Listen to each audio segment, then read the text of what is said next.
अगला चैप्टर है, भुकना न लगा है, संसार मोह। अगला चैप्टर एकदम आसान चैप्टर है, संसार मोह। एक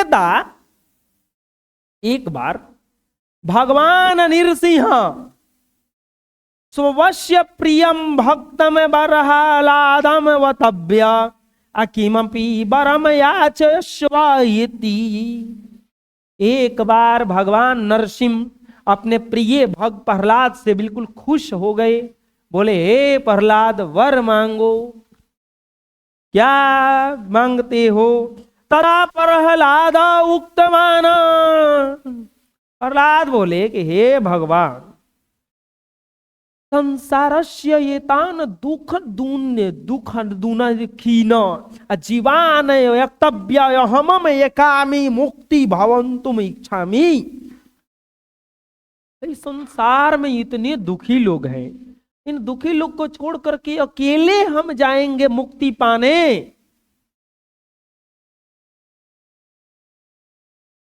कृपया भवान एतान सर्वान अपि जीवान स्वकृत्य वैकुंठ प्रतिगमनाय अनुमति में ददातु इमि। कृपया हमें आज्ञा दें कि हम औरों को उद्धार करें, बाकी लोग को भी संसार के मोह रूपी बंधन से मुक्त करें। मतलब ठेठ भाषा में कहा जाए कि उनको स्वर्ग का बीजा मिल गया था, उनको प्रहलाद को, कि जिसको चाहते स्वर्ग लेके, उनको भरोसा तक कि पूरा भीड़ के भीड़ उमड़ जाएगा स्वर्ग जाने के लिए। अब देखिए क्या कहते हैं, भगवान अवदत्त, भगवान ने कहा, आये गंतु इच्छिन तान सर्वतान अपि जीवान बलपूर्वकम वैकुंठम कथम न नयेत भवान। बोले, तुम बलपूर्वक किसी को ले जाओगे वैकुंठ में? कोई जाना नहीं चाहता है। प्रहलाद बता, प्रहलाद बोला, ईदृशा को भविष्यति यो वैकुंठ गंतुम न इच्छेत। ये दुनिया में के ना होगा जो स्वर्ग नहीं, वैकुंठ नहीं जाना चाहता है। ताहिर्त्वमेव सर्वान् पृष्ट्वा ते वैकुंठ गंछितम स्थिति तान स्वीकृतस्य आगच्छत इति आसूचते देवः अतत प्रहलाद प्रच्छन्नम गतवान। बोले, हम जा रहे हैं धरती लोक पे, जाके जिस जिसको मन होगा सबको लेकर जाएंगे, हम पूरा दुनिया बदल देंगे। आ गए प्रहलाद सबसे पहले प्रहलाद गए ब्राह्मणों के पास।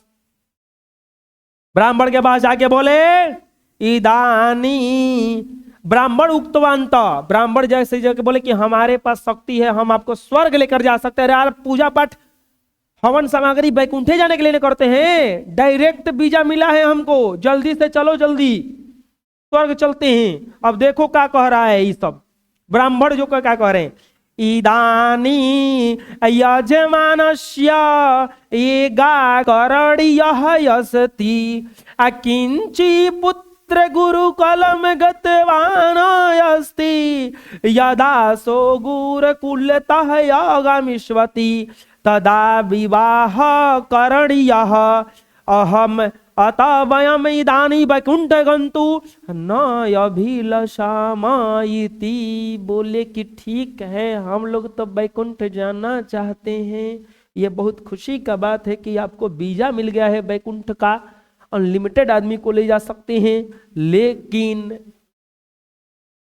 हम तो जाना चाहते हैं, लेकिन जो मेरे शिष्य हैं, जो मेरे पुत्र हैं, उनको अभी शिक्षा देना है, उनको भी सिखाना है, उनको उनका विवाह कराना है, उनको ज्ञान देना है, इसीलिए हम अभी नहीं जा सकते। परिवार जका उक्तवान अवयम तू मुक्ता है एवं यस्म किंतु शिष्णाम तत्वज्ञानम न जातम अस्ति अतः उपदेशांत संति अस्माभिः बहवः। सन्यासियों भी ने यही कहा कि हम तो मुक्त हैं, लेकिन हमारे देशवासियों को, सन्यासियों को, अन्य सन्यासियों को भी ज्ञान प्राप्त नहीं हुआ है, हमें उनको ज्ञान देना है। इसी प्रकार राज्य के सभी लोग बनिया व्यापार में नौकर के विषय में बतलाए, पशु पक्षी गण भी वहां जाना नहीं चाहते थे, सब अपने परिवार को पालने में लगे थे। मतलब कोई स्वीकार नहीं किया। अंत में बैकुंठ जाने के लिए कोई तैयार नहीं था। तब प्रहलाद पहुंचे एक सुअर के पास। सुअर अब सवाल कर रहा है, सुअर से जाके बोले कि तुम बैकुंठ चलोगे, तुम्हारा तो जिंदगी सबसे खराबे न जा रहा है, कोची कोची खाना पड़ता है। चलो बैकुंठ चलते हैं। वो बोला कि बैकुंठ में क्या है? सुअर सवाल कर रहा है। प्रहलाद ने कहा कि वहां अनंत आनंद है। बोला वहां आनंद ही आनंद है। नाक मत मुंह दो, ईजा कुछ नहीं है ऐसा, नकबा मुंह लिया ऐसा। महक रहेगा जी। सुअर ने फिर पूछा कि नहीं, हम अकेले नहीं जाएंगे, मेरी पत्नी से पूछिए, मैं अकेले नहीं जाना चाहता। प्रहलाद ने कहा कि तुम ऐसा करो, तुम पत्नी बच्चों सबको लेकर चलो।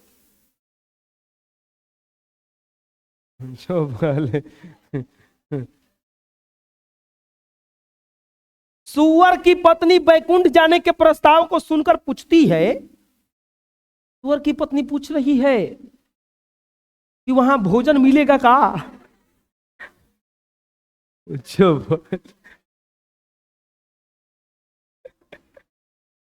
सुअर की पत्नी पूछ रही है कि वहां भोजन वोजन मिलेगा?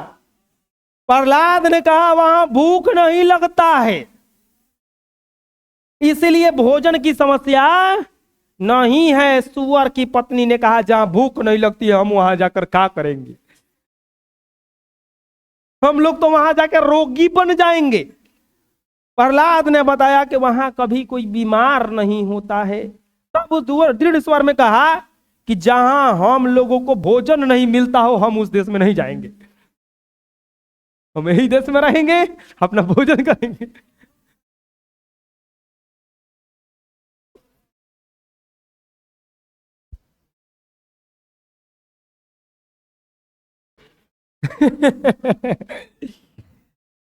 प्रहलाद निराश होकर भगवान के समीप गए। बोले कि हे भगवान, कोई बैकुंठ जाने के लिए तैयार? हम व्यर्थ मेहनत करते रह गए, कोई बैकुंठ जाने के लिए तैयार नहीं।